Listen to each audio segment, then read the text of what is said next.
Et encore une fois, ces dernières années, à quel point c'était majeur dans les guerres modernes. C'est tout ce qui reste à l'Iran, ou vous croyez que l'Iran a les moyens derrière ces mots?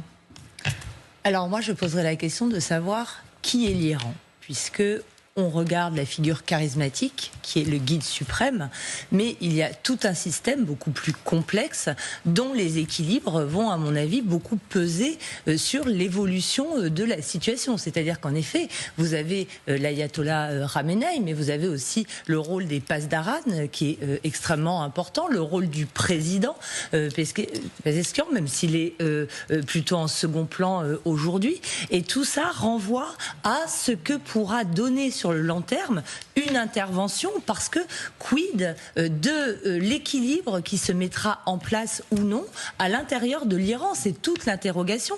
Est-ce qu'une intervention militaire va créer le chaos, et est-ce que le régime est actuellement capable d'assumer, après des frappes qui seraient potentiellement dévastatrices, une unité qui ne compromettrait pas la région en réalité? Sachant que l'Iran est régulièrement touché également, on a vu cette nuit un site de production 2,5.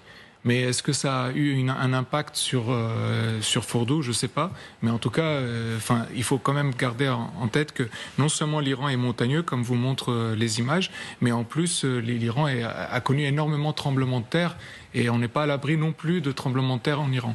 Je vous pose également la question, à quoi ressemblerait cette entrée, cet engagement militaire de Donald Trump s'il prenait cette décision dans les toutes prochaines heures?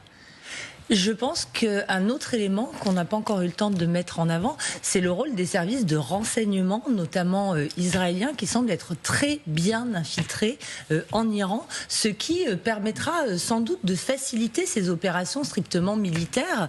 On voit très bien qu'il y a certainement des complicités, qu'il y a une partie de l'établissement militaire et décisionnel iranien qui est infiltré et qui est prêt à trahir.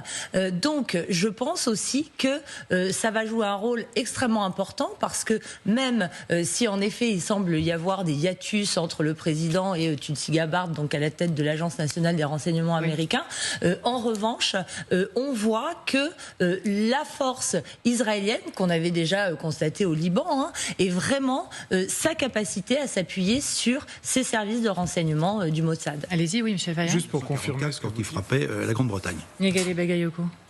Oui, cet aspect de la guerre de la communication est effectivement absolument central, mais on la voit aussi côté américain, parce que les déclarations aussi de Donald Trump laisseraient penser que le pire est à venir pour l'Iran, etc.